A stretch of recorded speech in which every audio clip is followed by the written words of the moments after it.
la herramienta militar, está volviendo a utilizar el poder duro, está empleando la doctrina Monroe, una doctrina del siglo XIX, diseñada obviamente en los Estados Unidos de América, que viene a decir de manera simple y llana, para que nos entendamos todos, que América le pertenece a los americanos, pero no a ti, chileno que me estás viendo, no a ti, argentino que me estás viendo, no a ti, mexicano que me estás viendo, colombiano, peruano, de donde sea. No, no a los americanos, a los Estados Unidos. América le pertenece a los estadounidenses. Y este 3 de enero de 2026 se ha dado el primer paso en la ejecución de esa doctrina Monroe al más alto estilo que no se veía desde finales del siglo XIX con la guerra de España contra Estados Unidos. Con la captura de Maduro, lo que está haciendo Estados Unidos es eliminar cualquier vestigio de influencia no estadounidense en América. En este caso, Venezuela, pero pronto será Cuba y pronto también será Groenlandia, que también es América, por si alguno no se había dado cuenta. ¿Qué pasa en Groenlandia? Que es el otro eje sobre el que han girado las noticias esta semana. Hay un tema muy interesante y vamos a tratar de resumirlo, de explicarlo en este directo, porque la verdad no tiene pérdida. Os animo a que os quedéis, porque está muy interesante el tema de Groenlandia y no es simplemente un delirio de grandeza de Trump, no, hay una estrategia detrás, hay un sentido detrás y es un sentido además bastante fácil de entender, no hace falta complicarnos mucho, no hace falta indagar mucho. ¿Cuándo empieza realmente la obsesión de Trump o del gobierno estadounidense por Groenlandia? Pues las primeras veces que se habla de esto, ya de manera pública, son a partir del 2018 y 2019, es decir, en el primer mandato de Trump. Se deja caer. Por ahora se deja caer unos comentarios, unos jijijajás de la no sé si era primer ministro de aquel entonces de Dinamarca. Sabéis que Groenlandia pues es un estado autónomo dentro de la propia Dinamarca, dentro del reino de Dinamarca, pero bueno, lo que hace Trump en ese 2018-2019 es dejar caer la idea. Desde Dinamarca se lo toman parcialmente en broma, parcialmente en serio. De cara al público se lo toman en broma, de cara a puertas internas entienden lo que hay en juego y lo que hay detrás de esos comentarios. De todos modos, Trump pierde las elecciones en 2020 y no progresa mucho más allá porque los demócratas tienen otra línea de política exterior. En este caso, especialmente con los países de la Unión Europea. Pero ¿por qué Estados Unidos quiere Groenlandia? No solo por ejecutar la doctrina Monroe, no solo por quitar la influencia europea de América, sino que hay realmente unas necesidades de seguridad que pasan por Groenlandia para Estados Unidos. Ahora bien, yo personalmente digo, claro, no vale justificar la anexión en tus necesidades de seguridad, porque si por esas fuera, España también para sus necesidades de seguridad necesitaría el Sidi Ifni, por ejemplo, de Marruecos. Claro, si lo vamos a justificar todo así, vale cualquier cosa.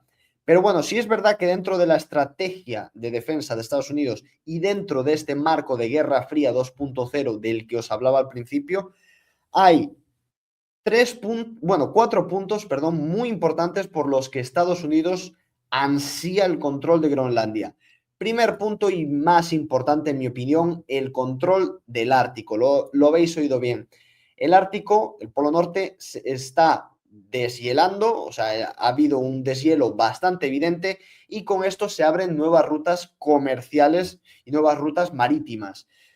Esto lo que genera es, el que controle dichas rutas va a tener una ventaja comercial, ya que va a poder llegar a Asia, a América y a Europa más rápido, va a poder interconectar los continentes a través del Ártico y obviamente si tú tienes la preponderancia en esas rutas, pues tus empresas van a tener una ventaja competitiva a la hora del comercio marítimo, que ya sabemos que es la principal fuente de comercio mundial. Pero también va a haber otra ventaja a nivel militar.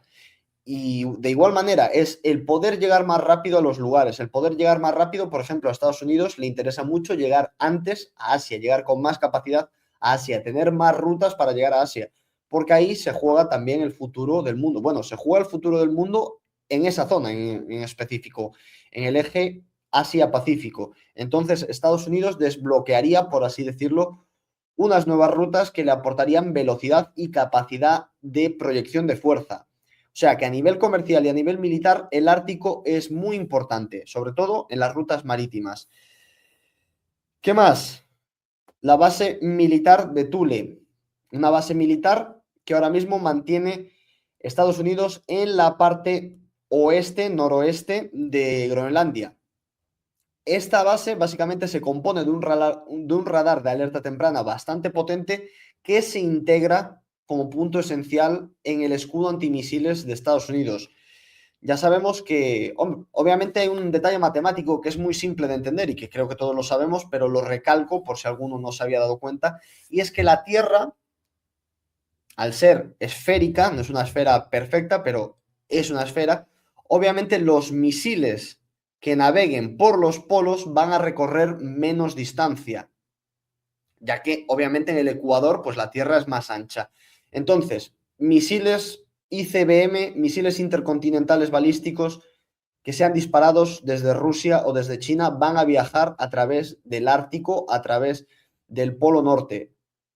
Por tanto, tener ese radar y esa base para poder desplegar misiles antimisil, estrategia de escudo antimisiles es vital.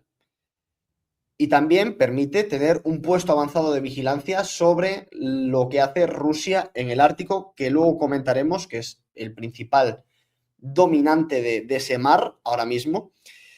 Y bueno, lo que consigue Estados Unidos con la anexión de Groenlandia es poder militarizar la isla a su gusto. Ahora mismo tiene que pedir permiso a Dinamarca para hacer cualquier gestión a nivel militar, incorporar efectivos a la base de Thule. Obviamente tiene que pedir permiso a Dinamarca, a las autoridades locales. Pero si se anexionan Groenlandia, pues obviamente esto desaparece y pueden militarizarla a su gusto y discreción. Entonces, a nivel militar, Groenlandia es oro puro. Pasamos al tercer punto, frenar a China y a Rusia.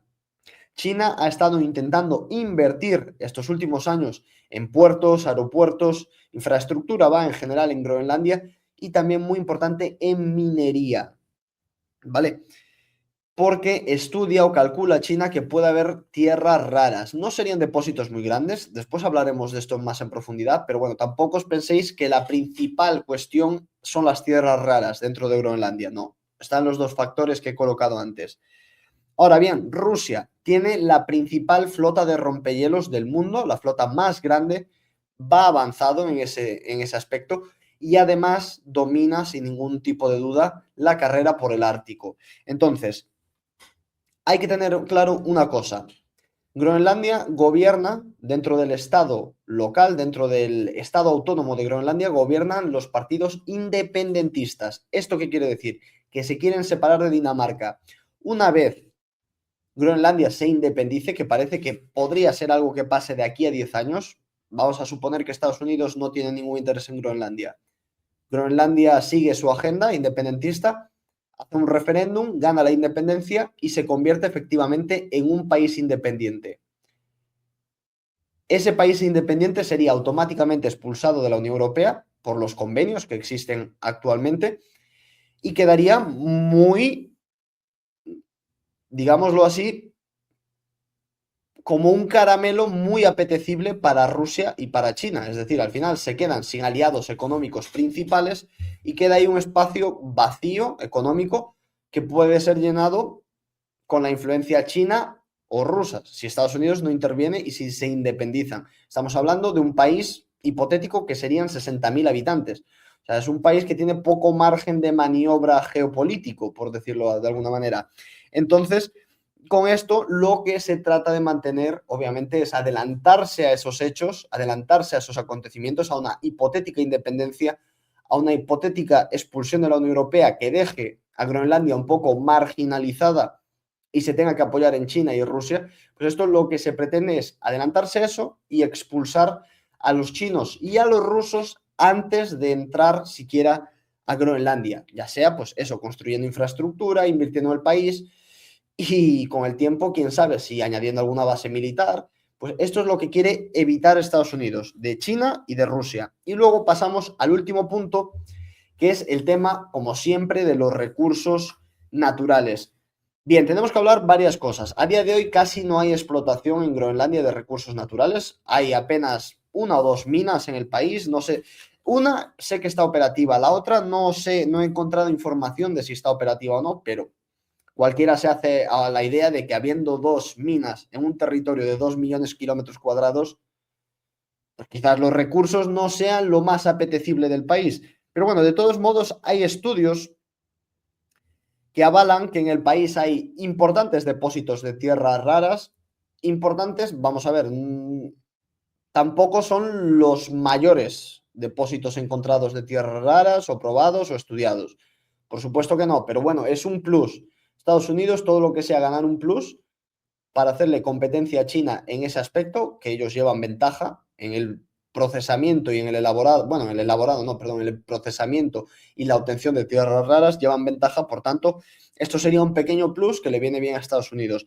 Después también lo que hay estudiado es que hay reservas de uranio y finalmente de gas y petróleo. Y no solo, esto no lo he comentado, pero también es muy importante, no solo en lo que es la placa continental, sino obviamente en la extensión marítima, en la zona económica exclusiva, que esto también sería la ventaja que obtendría Estados Unidos, que aumentaría su zona económica exclusiva de manera brutal.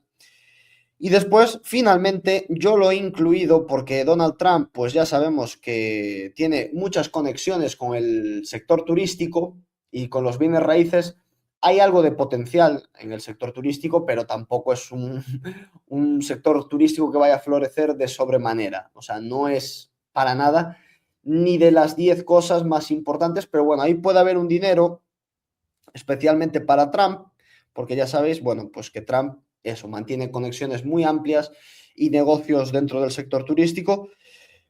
Pero bueno, lo que es tema de recursos sería la cuarta prioridad de Estados Unidos y por ahora todavía está en estudios de viabilidad. Vamos a pasar a